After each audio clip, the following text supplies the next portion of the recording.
Welcome back to Bazooka Kickboxing and MMA. Today's episode powered by Hayabusa. It's all about mastering your jab defense. I'm going to show you 4 different ways to defend the jab.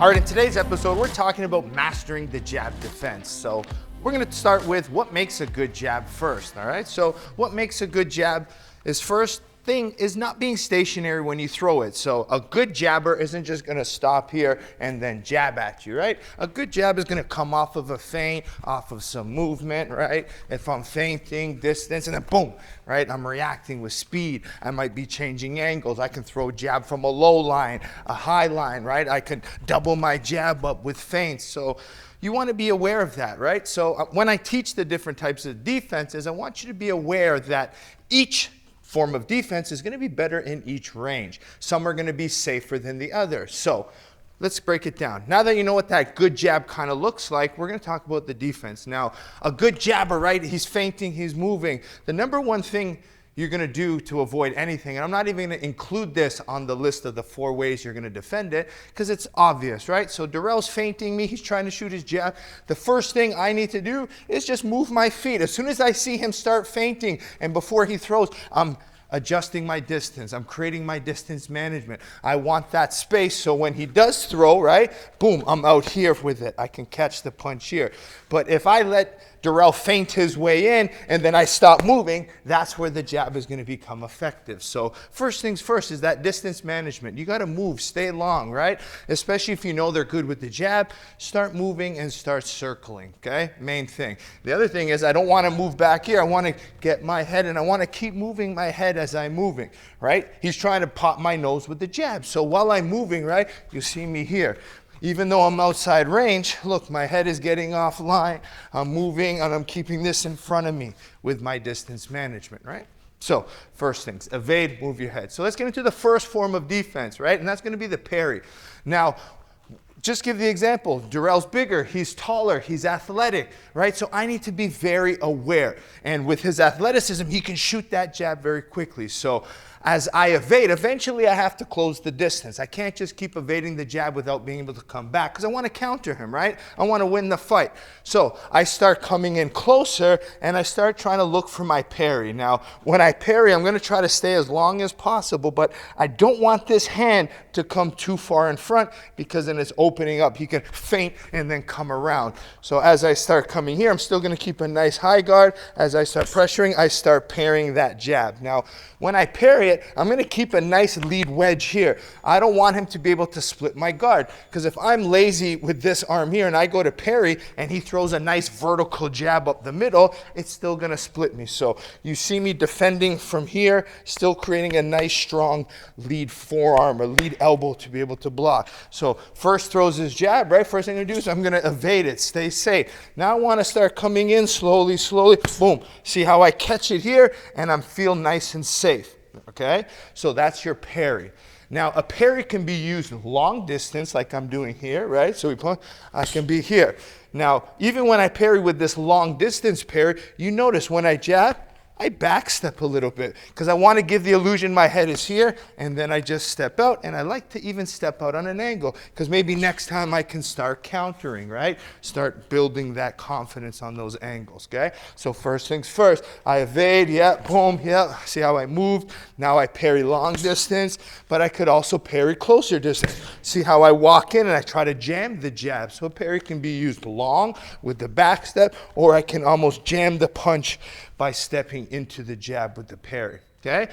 Now I'm getting even closer. My confidence is building defending the jab. This is when I'm going to start using my lead wedge because I can get closer. So as we start coming closer, I use that wedge, right? The beautiful thing about being a shorter fighter is as Darrell jabs, see how the punch slid up my wedge. So if I want to get inside now, look, it's easy for me to get in here because of that wedge angle, right? So now I'm entering. But if I'm staying tall, right, boom, I can even stay here and get Darrell to punch my elbow. Think about Darrell in an MMA glove, right? If I'm here and I'm using my lead point of my elbow for him to punch, good chance he could break his knuckle off of my hand. So this is the wedge, okay? Now look how close I am, right? I'm even here. Now with these level change, with this jab here, my elbow is up, which means my body is open. And on the inside, if someone's really good, they're going to start maybe throw the cross to the body. As I come in here, they're going to start throwing hooks, right? So as I get closer, the wedge, right, gets me there, but my body's open, right? So from here now, what I'm going to develop from this is what I call closing the door. Now with the wedge, this lead elbow disconnected from my body, so it's open. My closing of the door, I have my elbows in, protecting my body. And the defense, why we call close the door, I quickly close my door and then I step in. So I'm here, elbows in, Darrell jabs, boom, I close my door. Now when I close my door, I don't want to keep my hands pinned here. You see me close the door and I almost flex my wrists here a little bit, boom. So that acts as a little bit of a shock absorbent. It doesn't hurt the head as much. So I'm here and I, boom, close that door, okay? Now if Darrell hits the body after that, look, my elbows are there to protect it, right? If I'm here, once again, he's going to be able to attack the body. But if I stay here, my elbows are there to catch the follow-ups, okay? So that was our third one.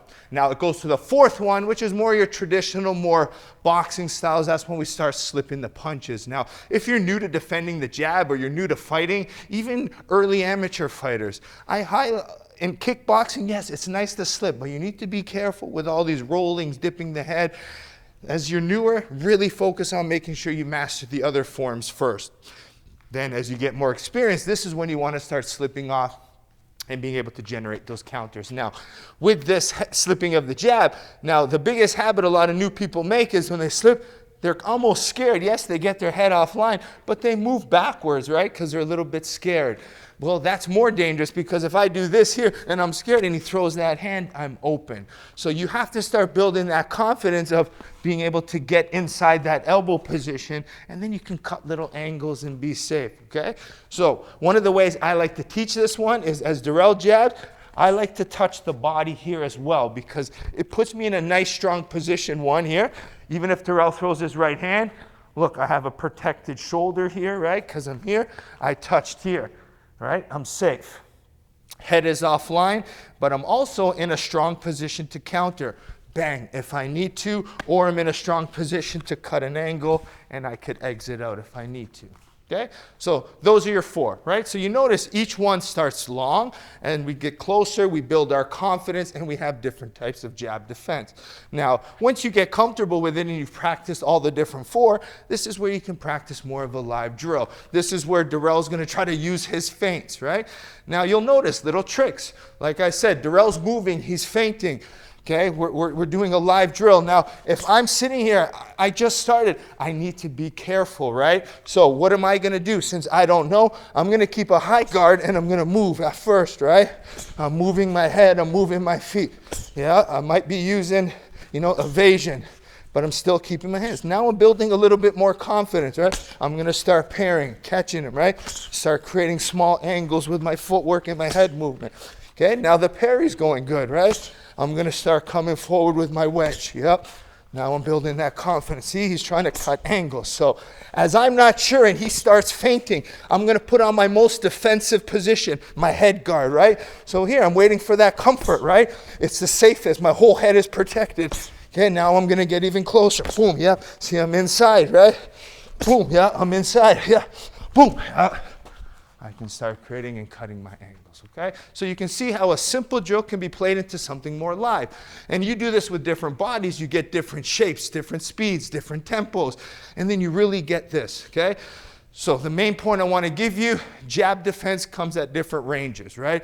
The evasion, that wedge, the closing the door, the moving the head, all come with different ranges, different confidence levels, right? A lot of them, when you're unsure, cover your head, protect the most valuable thing, and then work from there, okay? I know there's a lot to understand in this video, but the important things about defense is you have to have the ability to mix and match. If you only block one way, then you become predictable for your opponent to be able to attack, to level change. So a good defensive fighter is going to block in different ways to not give you the same feedback for them to be able to follow up. So you shut down this jab with good defense, good distance management. A lot of fighters won't be able to accumulate their strikes and they get shut down from that. You build in good, strong defense, take away their confidence, then you start building in your counters, your kicks on the outside. this is how you start developing a good offensive strategy, right? Good defense is good offense as well, all right? Hope you enjoyed today's episode. Make sure you like and subscribe to Bazooka Kickboxing, and make sure you support the channel by supporting our sponsors. First, we have Hayabusa. We're going to HayabusaFight.com, linked in the description below. Perfect Sports Nutrition. Bazooka 20 gets you 20% off your supplements. Last but not least, bazookatraining.com, online curriculum taught by me for less than $10 a month. That's right, less than $10 a month, and you get brand new videos every single week. We have home drills, sparring drills, bag drills. We have pad drills, tutorial section for everyone to learn, and now an archive library, almost close to 600 videos for you to learn. It's endless learning for you. I always say, yes, it's important you have your coach at home, but anywhere in the world, for less than $10, you can use this online channel as a reference for you to learn. Compare and contrast what I teach versus your coach. You get a big, nice perspective on it. All right? We'll see you next time here at Bazooka Kickboxing and MMA. Ooh, you caught it this time.